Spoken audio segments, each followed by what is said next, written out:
I want you to think about something that most people dare not believe.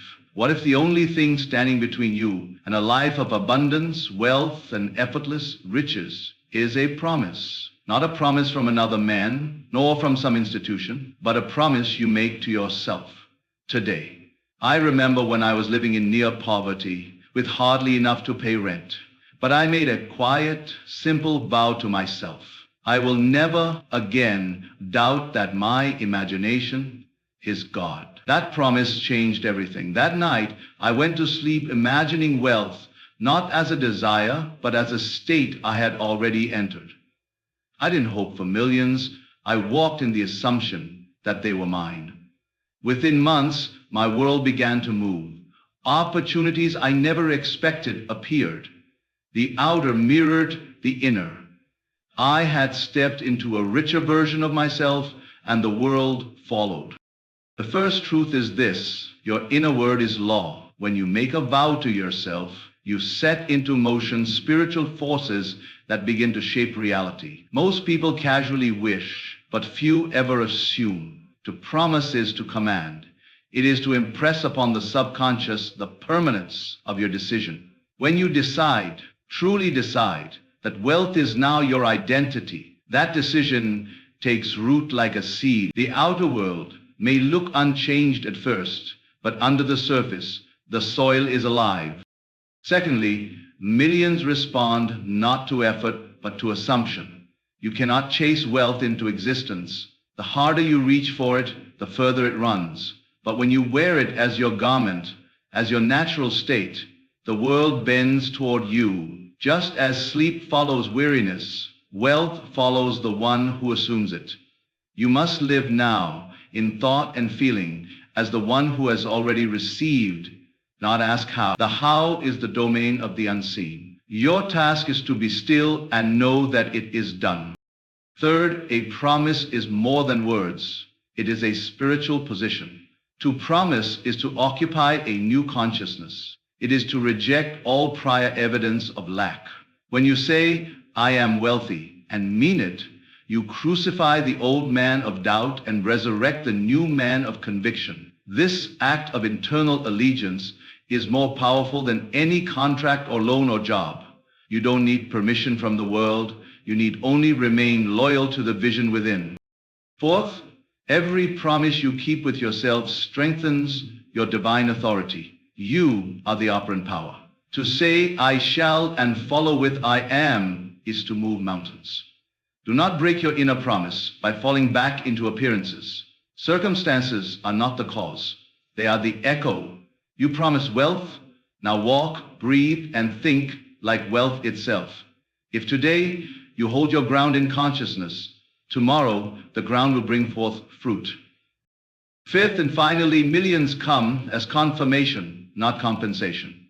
The riches do not come because you worked harder. They come because you align inwardly. They come because you became the person who no longer begs, but knows. The universe is structured to honor the man who honors his own word. When you promise yourself that you will no longer see yourself as poor, and you never again contradict that vision, wealth becomes inevitable. So tonight, before sleep, make your promise, not with desperation, not with begging, but with divine certainty. Say to yourself, from this moment on, I live as one who has already received. And then let it be. You don't chase the millions. They will find their way to the one who keeps his inner vow. Your inner word is law. It is not a metaphor nor a poetic flourish. It is the structure of reality itself. When you speak inwardly, when you declare something from a place of inner authority, that declaration becomes the seed of a future condition. Everything you experience today is but the harvest of an inward conversation you had in the past. The world is nothing more than your assumptions pushed out, clothed in circumstance. And so to promise something to yourself is not merely wishful thinking or a motivational technique. It is to impress upon the eternal field of awareness a command that must obey. It is not the loudness of the voice, but the conviction behind the word that determines the result. When you sit in stillness and say inwardly, I am wealthy, you may not yet see the riches, but you have already planted the cause. If you persist in that assumption, it must produce its corresponding effect, just as surely as an apple seed produces an apple tree. The difficulty lies not in the law, but in the wavering mind that plants one seed today and uproots it tomorrow. To promise yourself wealth today, and then tomorrow say, I don't know how it will happen, is to cancel the promise. It is like planting a seed and digging it up every time you wonder whether it is growing. To make a promise and keep it inwardly is to claim your creative authority. Most people do not know that they are the operant power. They believe that circumstances have a life of their own, that money appears from luck, effort, or some distant future event. But this is not so. Everything begins within. If you are broke, it is not the money that is missing. It is the inner identity of abundance that has been denied. The moment you claim yourself to be rich in consciousness, you change the entire pattern of future events. A man who has truly made a promise to himself does not look around to confirm it. He looks within. He is not fooled by appearances. He knows that the world is slow to catch up with imagination, and that what is unseen governs what is seen. So he walks, speaks, and thinks from the premise that it is already done. He may have only a few coins in his pocket, but in consciousness, he holds vast treasure. That inner feeling, that conviction, is what draws the millions. You cannot plant one kind of seed and expect another harvest. Likewise, you cannot speak words of lack, of fear, of desperation, and expect riches to appear. You must watch the garden of your mind with utmost care. Every word you speak in silence is an act of creation. If you say, I never have enough, or it's so hard to make money, you have already sealed the fate of your future. But if instead you promise, I now live in the abundance that was always mine, you begin a new trajectory. The outer world may resist for a time, but it must bend. It always does. And so when you understand that your word is law, you no longer treat thoughts as random. You realize every internal dialogue is a decree. You don't need to make dramatic affirmations or shout your desires. You simply need to accept them as true. That is the great secret. The power lies not in struggle, but in quiet acceptance. The subconscious does not respond to force. It responds to feeling. And feeling comes from belief.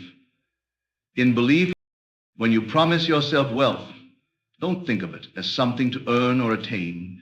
Think of it as something to remember, something you are returning to, because within the infinite imagination, all things already exist.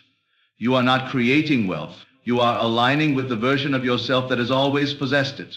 That version is real, more real than the limitations you currently see.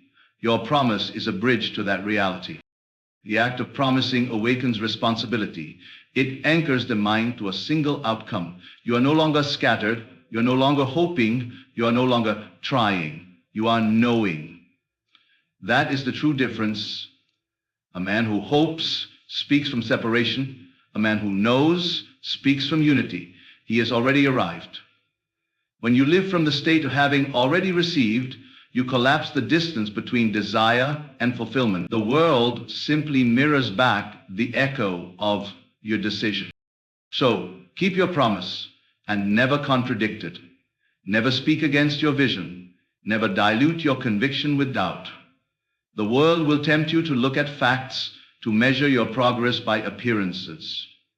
But appearances are only shadows of former beliefs. If you hold fast to your inner word, the outer world must conform. It is a law, and that law never fails. Millions respond not to effort, but to assumption. This truth may offend those who have been taught that hard labor alone is the key to wealth, yet the evidence of life shows us otherwise. There are men who toil endlessly and still remain poor, while others live with ease and yet are surrounded by abundance. The difference lies not in how much is done, but in what is assumed. The unseen premise governs the visible results. When you understand this, you begin to shift your focus from what you do to what you are, being in consciousness. Assumption is the act of inward acceptance. It is to take a state as real, to clothe yourself in it, to think, feel, and live from it. It is not imagination in the sense of pretending, but imagination as the creative force behind all that exists. You do not chase riches by moving through the world in desperation. You do not achieve wealth by longing for it as something separate from yourself.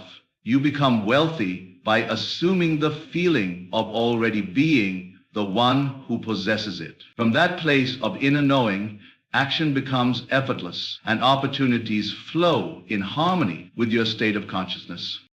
Effort, when divorced from assumption, becomes a form of resistance. It is the soul's attempt to compensate for its disbelief. When a man does not believe he is worthy or able, he works harder to make up for that internal void. But all effort born from lack produces more lack. The more you strive to make money while affirming within that you are poor, the further you push it away. It is not about how much energy you expend, but from where within you are acting. Assumption eliminates resistance. It is rest in motion. When you assume that you are already that which you desire to be, you no longer chase, you attract. The outer world is drawn to your inner certainty, like iron filings to a magnet. It must obey. Your state of consciousness is the only cause. Everything else is an effect, a projection, a mirror reflecting the image held within. If that image is one of wealth, confidence, and sufficiency, the world will respond accordingly. Millions, wealth, opportunities, these are not goals to pursue, but conditions to accept. You are not reaching toward them as distant prizes. You are acknowledging them as realities that already exist in the eternal now. The moment you say, I am, you claim the presence of that which the world calls future. And in due season, what you have accepted within must be made visible without. The assumption is not a hope, nor is it a demand. It is quiet faith. It is the knowledge that imagination creates reality and that nothing can stop what is fully accepted. This inner act of assumption transforms the world around you. It changes your tone, your posture, your expression. You speak differently, you walk differently. And as you move in this new way, the world rearranges itself to match your new identity. The banker begins to treat you as someone of substance.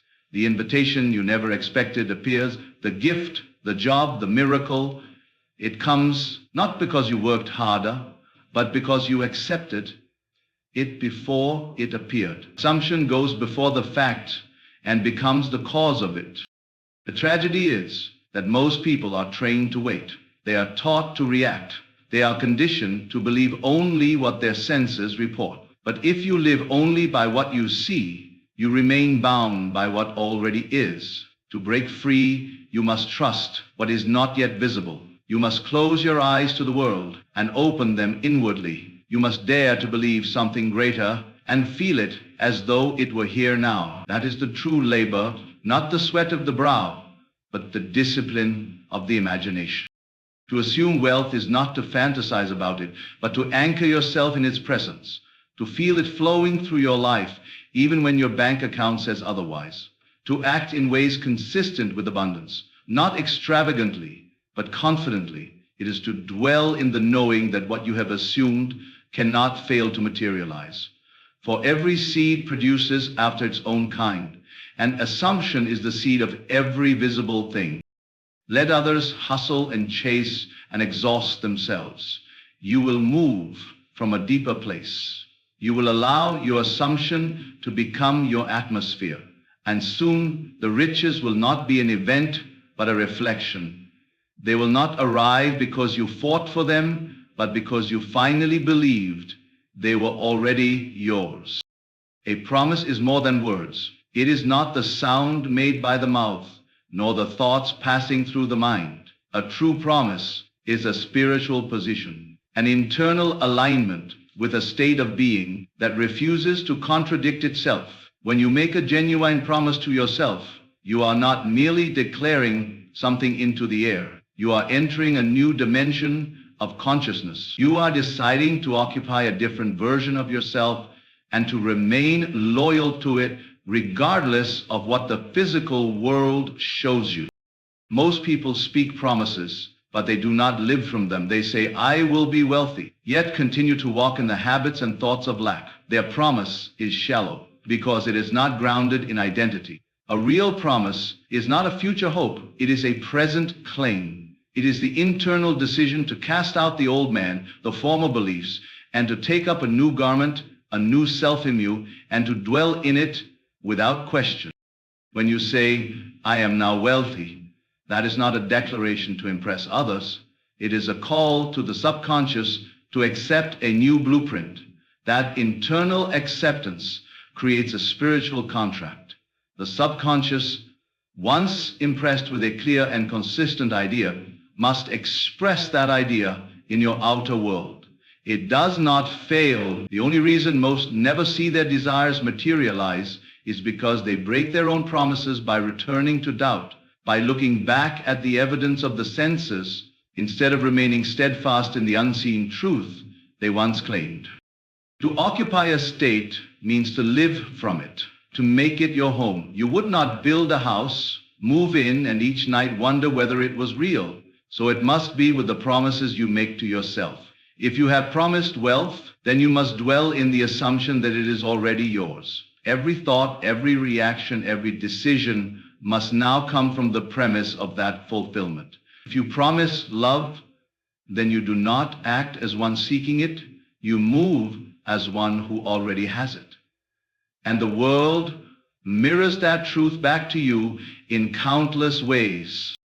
The moment you make a promise to yourself and truly mean it, the old state begins to die. It may scream for attention. It may attempt to convince you with facts and memories, but you must not listen. The former self will always try to reclaim its position because you fed it for years with belief. Now, by promising yourself something new, you starve it of power. It weakens, and in its place, the new self, born of your promise, begins to rise. This is why so many stumble in the process. They think that repetition of words alone is enough. But it is not the frequency of the statement that matters most. It is the feeling behind it. It is the identity shift. When you promise yourself something and then act, think, and feel from that promise, as though it were already fulfilled, then and only then does the world begin to change. Reality is shaped not by effort alone, but by alignment. The inward agreement with a new version of self is the foundation of all transformation. There is no higher loyalty than the one you give to your own inner word. If you contradict it by seeking signs, by doubting, by speaking of how things have not yet come, you delay the manifestation. But if you remain faithful, if you continue to stand in your promise and assume the responsibility of that identity, then the conditions must arise to support it. The world cannot help but conform to the shape you have formed within it. Do not look for confirmation. Do not test the world to prove your promise true. That very testing implies doubt. You do not ask the mirror to show you something before you believe it. The mirror only reflects what is already present. So too does the world reflect your inner state. The promise you make to yourself is the cause. The life that follows is the effect. There is no exception to this. A spiritual promise is not about pressure or force. It is about integrity with the self. It is about claiming a state and refusing to leave it. It is about becoming blind to everything that contradicts it. When you make a real promise, you close the door on the former things. You cease negotiating with the past. You stop entertaining alternatives. You declare once and for all that this new version of you is the only one that exists. From that decision flows a new reality. And from that new reality come the millions, the opportunities, the open doors. But none of it arrives until you take the promise seriously, not as a hope, but as your new identity. Every promise you keep with yourself strengthens your divine authority.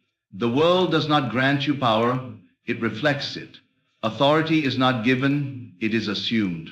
It arises the moment you speak a word within yourself and remain loyal to that word, regardless of how the external conditions may appear. Most individuals do not suffer because of lack, but because of inner betrayal. They say, I will succeed. But when circumstances appear otherwise, they shift their belief, speak a contrary word, and wonder why nothing holds together.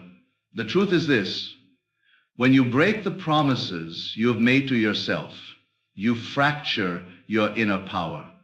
When you keep them, no matter how small, you radiate a certainty that alters the structure of reality around you.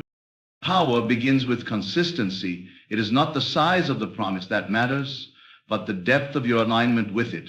If you say, I will never again identify with poverty, and you hold to that promise in thought and feeling, in imagination and emotion, then the world must shift to make your new state visible. The law is exact. There is no partial fulfillment.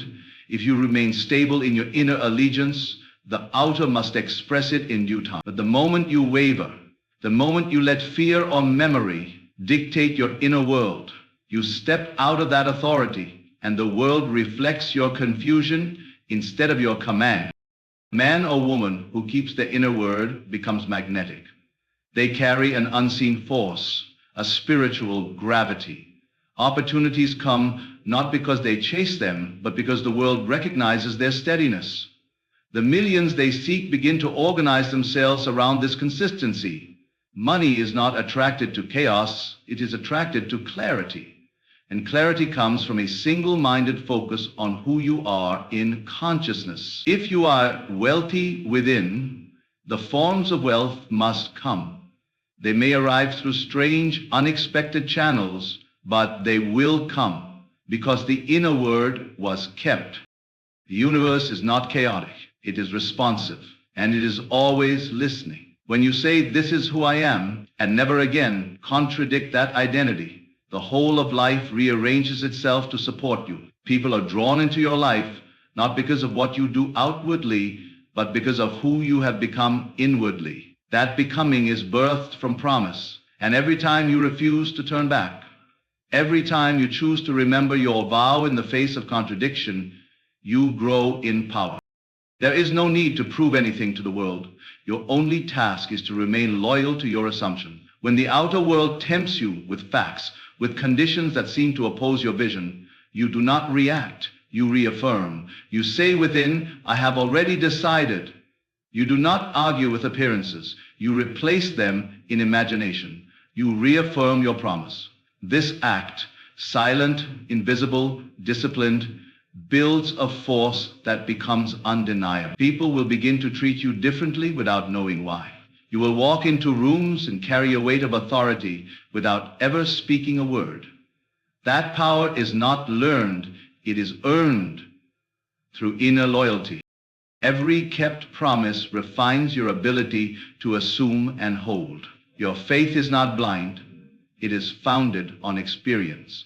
You have seen the results of your assumption before, and so now you are not hoping, you are knowing. This is spiritual maturity. To know that what you see is not the truth, but what you assume is. As you train yourself to hold to the promise regardless of evidence, the evidence becomes irrelevant. You will no longer need signs or confirmation.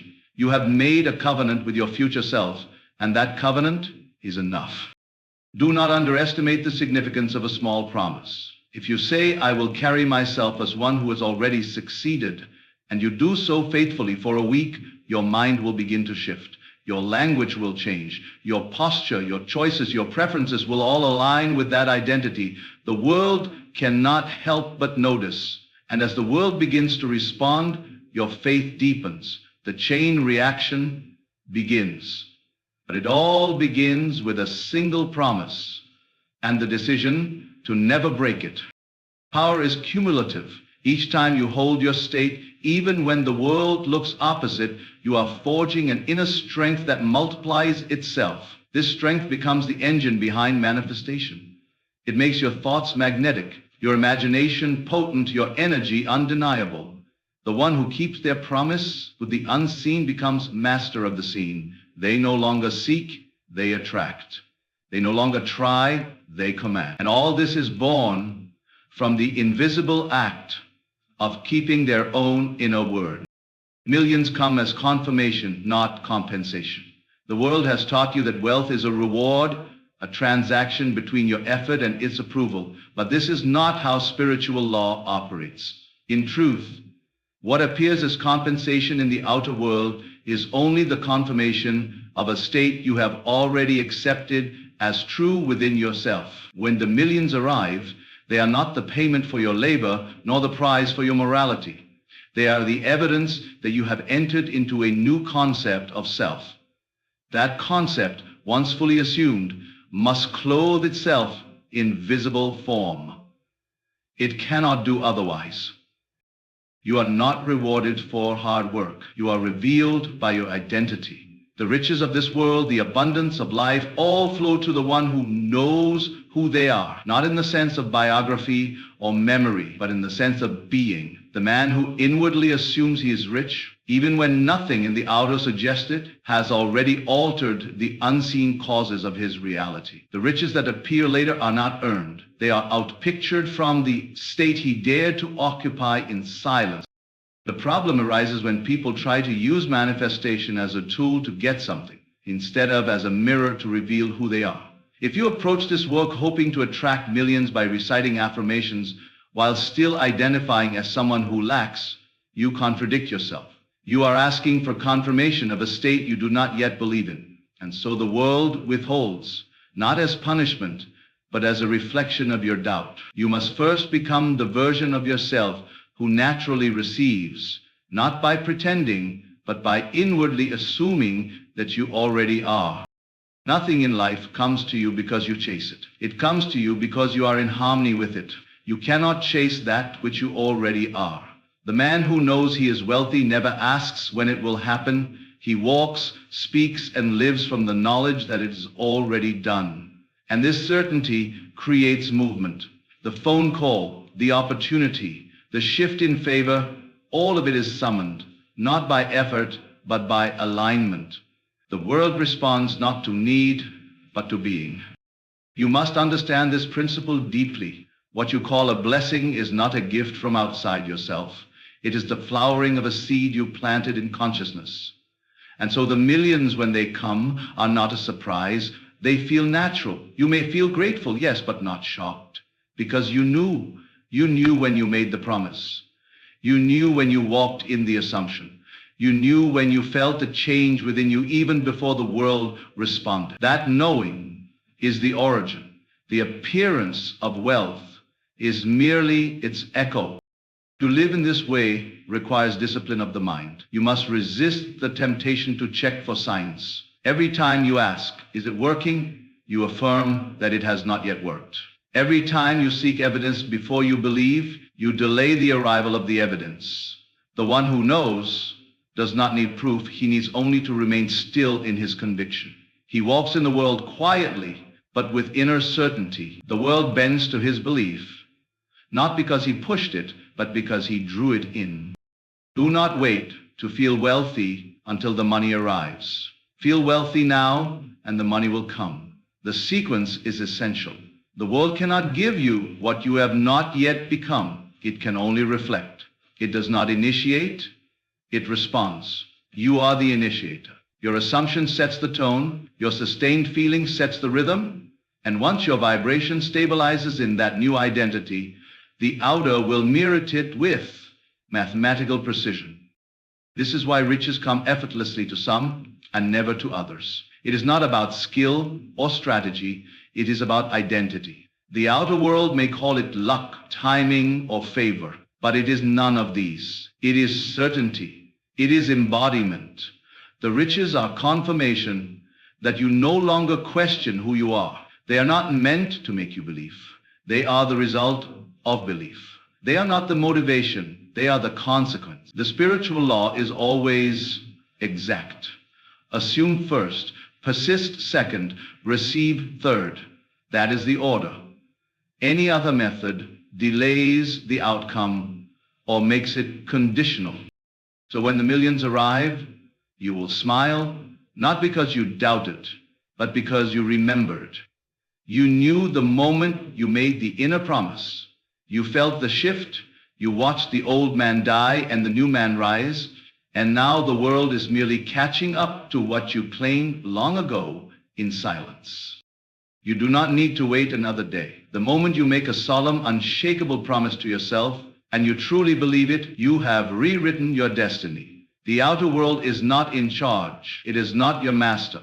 It only serves you, reflects you, mirrors you. The millions you seek are not hiding. They are waiting for you to stop asking and start assuming, waiting for you to stop hoping and start being. The moment you speak your promise within and remain loyal to it without contradiction, the law is set into motion. That promise becomes the seed of transformation. And so I say, walk as though it's already done. Speak from the state of fulfillment, not toward it.